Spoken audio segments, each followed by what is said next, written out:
వందల కోట్లు ఉన్నాయన, ఆయనకి ఎట్టయినా సరే ఆయన పెద్ద దానకరుడు అని చెప్పి ఆయన ఫ్యాక్టరీ పెడతా అన్నారు. సరే అదేనా రవీణ గారు ఎప్పుడు పెడతాడు, ఎప్పుడు ఓపెన్ చేస్తాడు ఫ్యాక్టరీ? ఇప్పుడు మెటీరియల్ మీరు తీసుకెళ్తాను చైనాలో ఓపెన్ చేస్తారా, నెల్లూరులో ఓపెన్ చేస్తారా? అసలు ఎప్పుడు శంకుస్థాపన చేస్తారు, ఎప్పుడు ఓపెన్ చేస్తారన్నది క్లారిటీ ఉందా? లేదు. సరే ఫ్యాక్టరీ కట్టిన తర్వాత మెటీరియల్, నేను ఫ్యాక్టరీ కట్టాను, ఒక 700 కోట్లు పెట్టి నేను ఫ్యాక్టరీ కట్టాను కాబట్టి నాకే మెటీరియల్ ఏంటి అనటంలో తప్పులేదు. దాన్ని ఎవరు కూడా ఓకే మనందరి కోసం పెట్టిన ఫ్యాక్టరీకి మనం సాయం చేయకపోతే తప్పులేదు. అసలు ఫ్యాక్టరీకి ఇంకా శంకుస్థాపనే లేదు, 1000 టన్నులు మాత్రం చైనాకి వెళ్తుంది, ఫ్యాక్టరీ చైనాలో పెడుతున్నాడా? అదొక క్లారిటీ వకాల్తా పుచ్చుకున్న రవీణ చెప్తే బాగుంటుంది. ఎప్పుడు పెడతాడు, ఎప్పుడు ఓపెన్ చేస్తాడు, ఎప్పుడు జాతికి అంకితం చేస్తాడు? ఈ 5 కోట్ల కోసమే చేస్తున్నాడంటే కాదు. దీని వెనకాల ఇంకా పెద్ద ఒక స్కామ్ ఉంది. నేను మొన్న దాకా చూపించాను పోయినసారి. కొన్ని మైన్స్, సిద్ధి వినాయక, కేఎస్ఆర్, శోభారాణి, ఇట్లా ఒక 7-8 మైన్లు, కొన్ని పట్టా భూములు 50 సంవత్సరాలు అయిపోయి పర్మిషన్లు ఇంకా ఇచ్చేదానికి అవకాశం లేకుండా ఏదైతే ఆక్షన్కి మళ్లీ సెంట్రల్ గవర్నమెంట్ పిలవాల్సిన మైన్స్ ని ఆయన గుప్పిట్లో పెట్టుకొని, మనం చూపించిన డ్రోన్స్ తో మీ అందరికీ కూడా వీడియోలు చూపించాను, అయ్యా జరుగుతుంది చూడండి అని. ఈ 10 మైన్స్ లో మీరందరూ కూడా చాలా మంది ప్రెస్ వాళ్ళు ఆ మైన్ దగ్గరికి వెళ్ళుంటే ఏ విధంగా ఒక రౌడీ మోకా ఉన్నారో మీరందరూ కూడా చూసుంటారు, వెళ్ళుంటారు. ఈ 10 మైన్స్ లో ఉదాహరణకి తన కంట్రోల్లో ఇల్లీగల్ గా పెట్టుకొని ఒక 10,000 టన్నులు అనుకుందాం, ఎక్కువే తీయొచ్చు కానీ ఒక 10,000 టన్నులు అనుకుందాం మనం. 10,000 టన్నులు తీసిన ఈరోజు మార్కెట్లో ప్రెస్ వాళ్ళు రకరకాల, ఒక 50,000 చెప్తున్నారు, ఒక 1,00,000 చెప్తున్నారు. ఎంత సరే నేను అనేది అన్ని ఒక 25,000 వేసుకుందాం మనం. 10,000 టన్నులు 25,000 అంటే ఎంత వస్తుంది? 25 కోట్లు. 10 నెలలకి 250 కోట్లు, 4 సంవత్సరాలకి 1000 కోట్లు. ఖర్చు ఎంత? మహా అంటే 4 హిటాచీలు, 10 టిప్పర్లు. అవి కూడా సైదాపురంలో ఫోటోలు ఉన్నాయి కానీ కోల్ బొగ్గు గనుల్లో వాడుతున్న టిప్పర్లు తిరుగుతున్నాయి సైదాపురంలో కొత్తవి. సైదాపురంలో మీరెలా తీసుకోవచ్చు, మామూలుగా 200s వాడతారు హిటాచీలు, 300లు అంటే ఎక్కువ లోడ్ ఎత్తేదానికి, ఎక్కువ లోడ్ తీసే హిటాచీలు దిగున్నాయి. మైనులు లేవు కానీ ఈ మిషనరీ ఎందుకు? నీకు మైనే లేనప్పుడు ఇంత పెద్ద మిషనరీస్ ఎందుకు దిగున్నాయి? అంటే 1000 కోట్ల రూపాయలు మీ పెట్టుబడి ఎంత? మహా అంటే 5 కోట్ల రూపాయల పెట్టుబడి. ఆయన 5 కోట్ల రూపాయలకి ఇంతమందిని ఇబ్బంది పెట్టి, ఒక కంపెనీ పెట్టి, ఇన్ని వేల మందిని, ఇంత మైన్ ఓనర్ని, ఇంతమంది ఎక్స్పోర్టర్ని, ఇన్ని వేల మంది జనాలు ఇబ్బంది పడుతూ 5 కోట్ల కోసం పెడుతున్న వ్యక్తి 5 కోట్లతో 1000 కోట్ల రూపాయలు ఆయనకేమన్నా చేయదంటారా? ఉదాహరణకి జార్ఖండ్ ఆ ఏరియాలో పనిచేస్తున్నారని చెప్తున్నారు. సరే నాకు తెలియదు అనుకోండి, బట్ రఫ్గా వేసుకున్నాం. నాకు తెలిసి ఒక 40 లక్షల టన్నులు తీసుకుని ఉంటాడేమో, ఎందుకంటే ఆయన రైజింగ్ కాంట్రాక్ట్ అని అంటారు. 40 లక్షల టన్నులు తీసుకుంటాడు అనుకుందాం అన్న. సరే 40 కూడా కాదన్నా, అంచనాకు మించి చెప్తున్నాను, ఒక 1 కోటి టన్నులు తీసాడు అనుకుందాం నెలకి.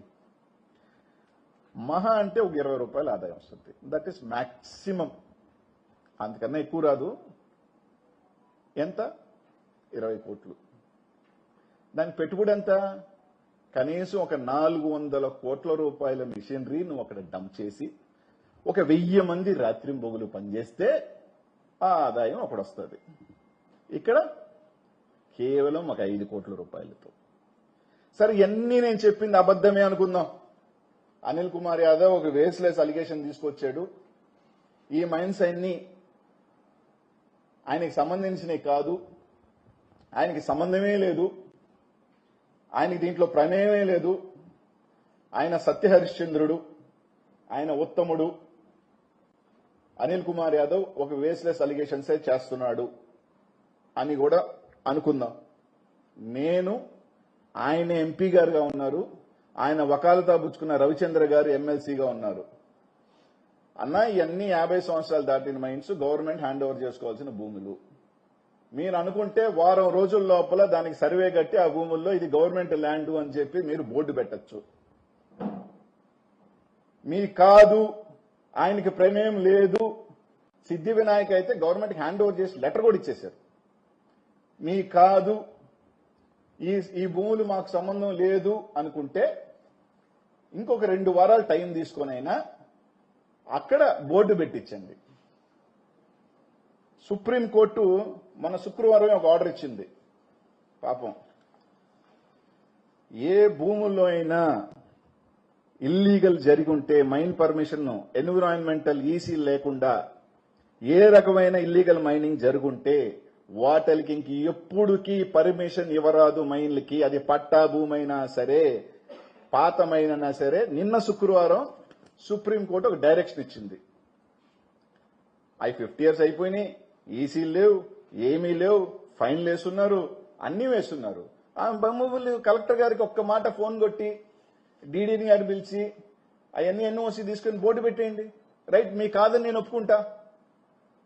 ఆ విషయంలో ఎక్స్పోర్ట్ విషయంలో కాకపోయినా ఆ భూముల విషయంలో మీకు ప్రమేయం లేదు, నేను చెప్పింది తప్పలిగేసిన అని చెప్పి నేను వెనక్కి తీసుకొని ఆ విషయంలో ప్రభాకర్ రెడ్డి గారికి నేను క్షమాపణ చెప్తా.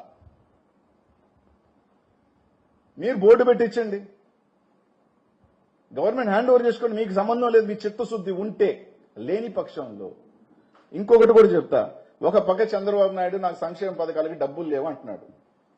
ఎక్కడా నాకు డబ్బులు లేవు, స్త్రీనిధి అది ఇవ్వలేనంటున్నాడు, తర్వాత అమ్మకు వందనం అది లేనంటున్నాడు, డబ్బులు లేవని మీరు అంటున్నారు. ఈరోజు శోభారాణి మైన్లో 1,00,000 టన్నులు ఉంది అని చెప్పి మీ డీడీ గారు రిపోర్ట్ ఇచ్చారు. సిద్ధి వినాయకలో జూన్లో 4,000 ఉండింది, జనవరికి 25,000 ఉన్నాయని చెప్పి పర్మిట్లు ఇవ్వని ఇచ్చారు. ఈ విధంగా ఒక 1,50,000 టన్నులు మరుగున పడి ఉంది. ఈ 150,000 టన్నులు మీ గవర్నమెంట్ కేబినెట్ ప్రకారం ఆక్షన్ వేయాలని చెప్పి ఒక కేబినెట్ లో నిర్ణయం తీసుకున్నారు. ఆక్షన్ ఏంటి బంగారంగా? ఒక 30,000 వస్తే 500 కోట్లు మీకు వస్తుంది కదా.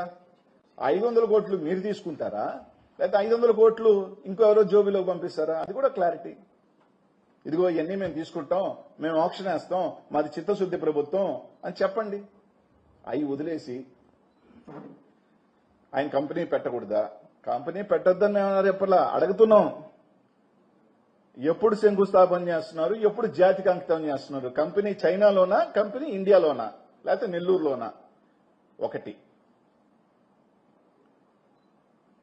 లేదు, 2 నేను వేసిన అలిగేషన్స్, మీరు అలిగేషన్స్ అనుకోవచ్చు, ఏదైనా అనుకోవచ్చు. కాదు, ఈ మైన్స్ అంతా మీది కూడా 50 years దాటేసిన మైన్స్ ని యాజ్ పర్ రూల్ ప్రొవిజన్ మేము తీసుకుంటాం, లేకపోతే మా మైన్స్ మేమేం చేసుకుంటాం అని ఒప్పుకోండి.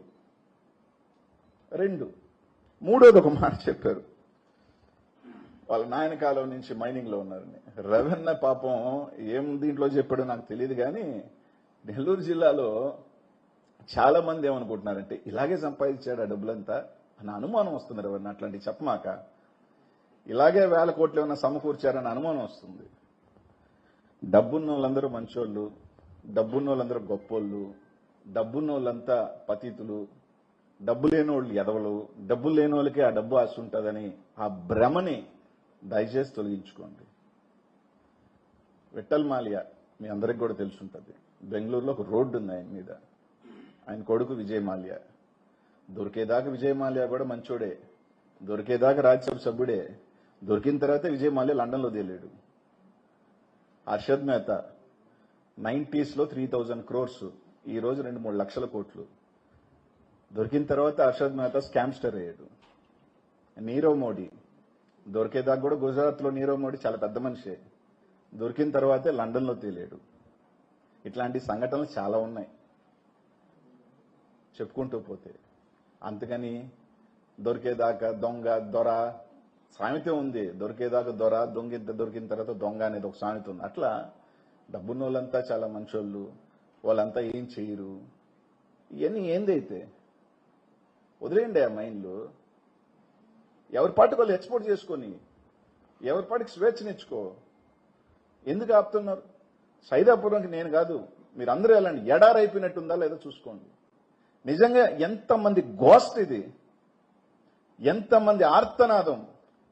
ఎండిఎల్ వాళ్ళు పాపం, ఆ ఫోటో కూడా చూపిస్తాను. పాపం 400 ఎండిఎల్స్ ఉన్నాయి.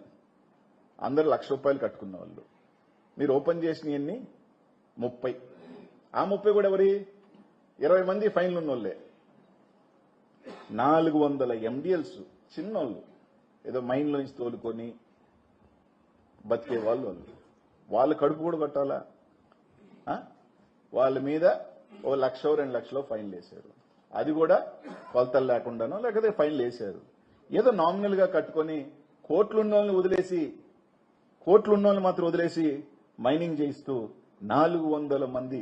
ఆ ఫోటోది, ఎండిఎల్ ఫోటోది పాపం. సంవత్సరం నుంచి వాళ్ళు తోలుకున్న రాయ వర్షానికి ఎండకి పనికి రాకుండా పోతా ఉంది. ఆ రాయ. ఒక్కొక్కరికి 50 లక్షలు ₹1,00,000 పెట్టి కొనుక్కొని ఉంటారు రాయ ఎవరో దగ్గర. 8,000 10,000 చెప్పున ఒక 1000 టన్నులు అంటే 80 లక్షలు ₹1,00,000. ఎంతమంది పాపం?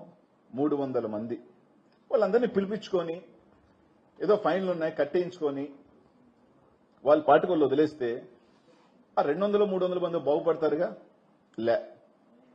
30 ఎండిఎల్ ఓపెన్ చేశారు. 400 ఎండిఎల్లో 160 మైన్లు ఉంటే 25 మైన్లు ఓపెన్ చేశారు.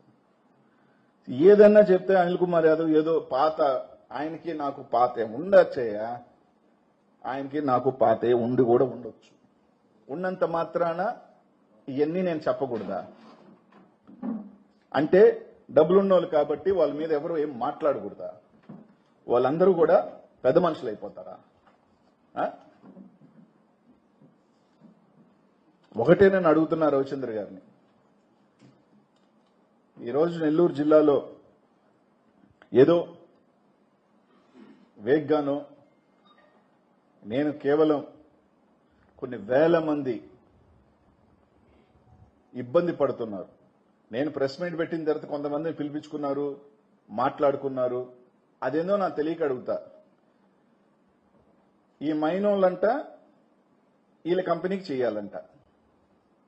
ఈ ఎక్స్పోర్టర్ పాపం చైనాలోనో దుబాయ్లోనో లేకపోతే ఇంకో దగ్గర కంపెనీ పెట్టుకోవాలంట. నేను ఈ కంపెనీకి చేస్తే ఈ కంపెనీ వాళ్ళు దుబాయ్ కంపెనీకి చేస్తే అట్టు అమ్ముకోండి అంట. డైరెక్ట్ ఈడీ కేసు అది. నేను ఫినీకి చేసి ఫినీ వాళ్ళు దుబాయ్ కంపెనీకో చైనా కంపెనీకి చేస్తే వాళ్ళు డైరెక్ట్ ఎక్స్పోర్టర్కి అమ్ముకోవాలంట. డైరెక్ట్ ఈడీ కేసు అది.